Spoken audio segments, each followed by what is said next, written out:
Hi, Steve Gale here. In this video, I'm going to demonstrate installing Windows Server 19 into Oracle VirtualBox. So I've got the most recent version of Oracle VirtualBox running here at the moment, which is 6.138. And what I'm going to do is I'm going to create a new VM. So I'm going to go to New, and I'm going to open, and I'm going to give it a name, and I'm going to call it 22 CS Server 19. And I've got to choose a machine folder. Now, by default, it goes into your home directory. But what I want to do is I want to put this onto my portable drive.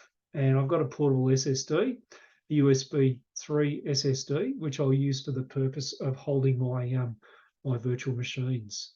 So I'm going to change the type to, it's Windows, but it's not Windows 7. It's Windows 19, 64, Windows Server 19, 64-bit. And I'm going to change this to Other.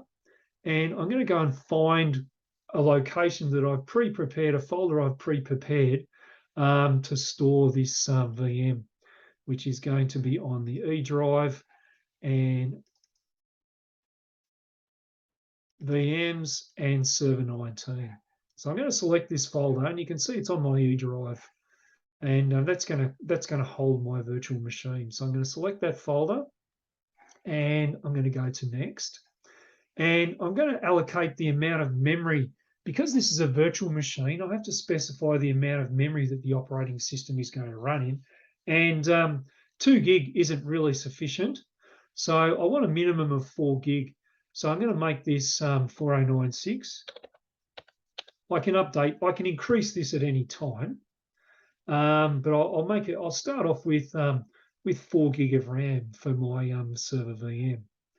So I'm going to go to Next, and I've got a few options here. It's saying the recommended size for the hard disk will be 50 gig, and I can use 50 gig. That'll be fine. And it's got do not add virtual hard disk. Create it now. So I can create this virtual hard disk now. What this will do is this will create a VDI file. You can see here it's going to be a VDI file, and it's going to create it in a location which is appropriate to my needs. So I'll go create, and I've got a choice. I can use a VDI, which is VirtualBox disk image, or if I was going to run this in perhaps other virtualization systems, I might want to use a VMDK, which is a more generic type of file format. But for the sake of this purpose, I'll just use a VDI because we're only going to use VirtualBox for this. So I'm going to use VDI. And I've got a choice of fixed sized or dynamically allocated. Dynamically allocated is the storage on the physical hard disk. And I'm going to choose dynamically allocated, which is a default. And I'll leave this, and you can see here, this is the location of where my VDI file is going to be stored. Notice that it's on my E drive, which is my portable disk, and it's in the folder that I created, and it's going to be called 20. It should be 2022, but I'll just change that to 2022, which is what it should have been. CS Server 19 VDI, and it's going to be 50 gig, and I'll hit create, and it's now created the VDI, but it's created the virtual disk. Now all I've done is created a virtual disk of 50 gig, and but what I need to do is I need to install the operating system. So the way I install the operating system is by downloading the ISO, and I've downloaded the ISO into a downloads folder, which I've got. So what I'm going to do is I'm going to go into the settings here, and I'm going to go into storage, and you can see here I've got this like CD which is empty. So that's my VDI file, and that's like on the virtual hard disk. But what I'm going to do is I'm going to go here and I'm going to click on this one, and I'm then going to navigate to my ISO image, of the operating system, and I'm going to basically mount that ISO into the virtual CD. So I'm going to click on here, and it's got here, choose a disk file, and I'm going to go and find it, which I think I put in 2022 downloads, and it's one of these VDIs. So that's the Windows 10 one, but this is the server, the Windows 19 server one. So I'm going to click on this one, and I'm going to say open. And then what I've done is I've essentially mounted that ISO image into the CD drive of the VirtualBox, and it will install by running this ISO, and that will install the operating system into the VDI file. So I'll click OK, and now I'm ready to start. So now I'll press the start, and once I start the process, then it'll boot into the ISO image, and it'll start copying the files. You can see here it's loading files at the moment.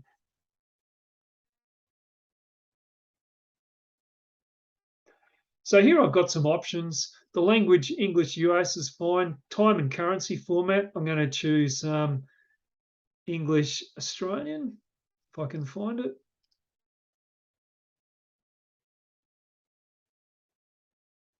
Go down and find Australia.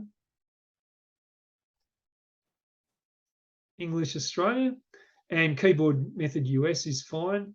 So then I'll go next, and I'll just hit the install now button, and it's going to start installing the operating system.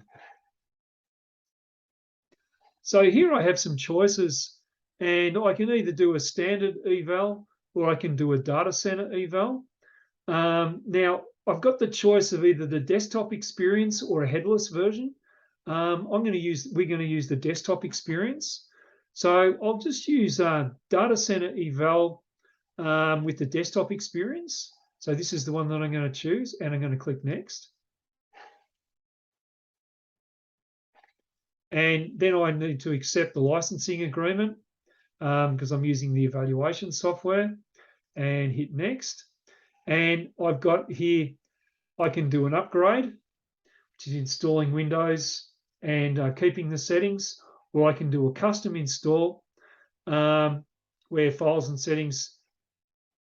So I'm going to do, what I'm going to choose here is I'm going to choose the custom install.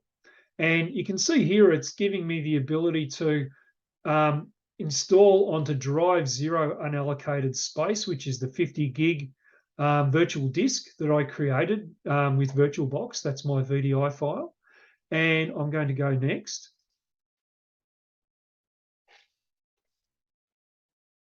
And it's going to start copying files. So you can see here it's getting the files ready for installation at the moment. So files are ready. We're installing features, installing updates at the moment. And it's restarting.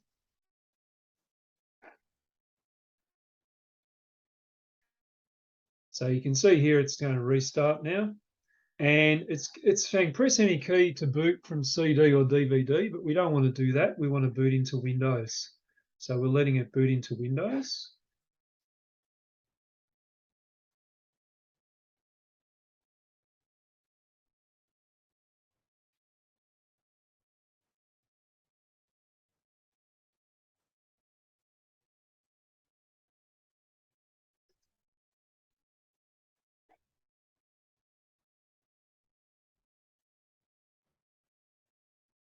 So we've got another reboot now.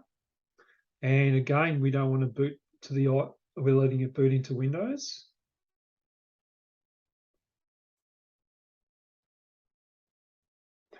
So now we're creating the administrator account. So I'm going to put my password in. I'm using password 1. And finish.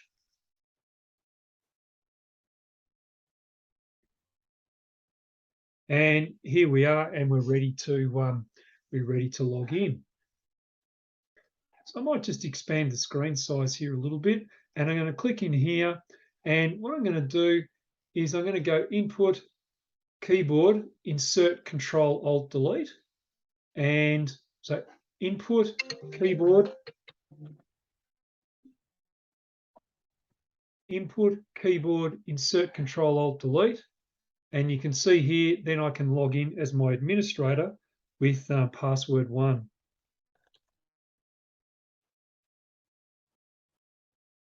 And I can log in.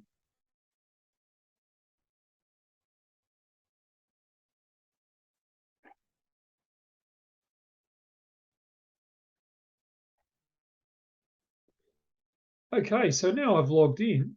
Probably the first thing I want to do is have a look at some of the, I want to see whether I've got internet access. So do you want to allow your PC to be discoverable? I'll say yes to that. And that'll set up my networking.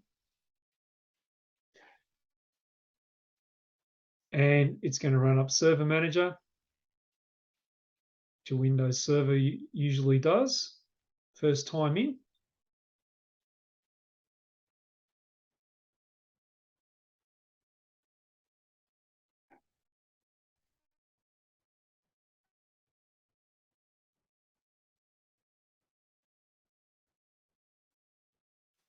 And we've got Server Manager running. So I'm just going to run up command prompt.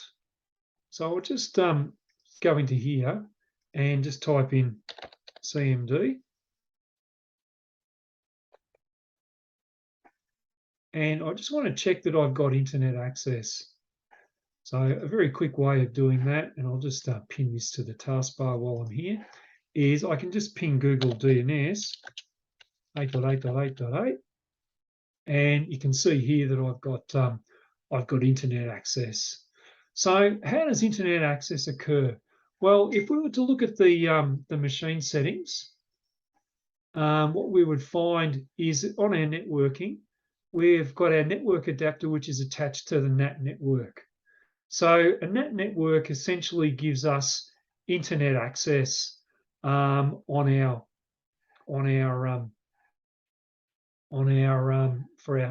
server. If I have a look at ipconfig, and I can have a look at my networking, you can see I've got an IP address 10.0.2.15. That's my IP address, and my default gateway is 10.0.2.2. So 10.0.2.2 will be the default gateway of the NAT gateway that's been provided by VirtualBox. So that's my VirtualBox NAT default gateway, and then DNS. It's inherited my DNS settings from my PC, which it's providing DNS to this machine. So here I have my Windows server actually running. So finally, I'll just run up Internet Explorer. I'll click on Internet Explorer, and I'll just see if we can go to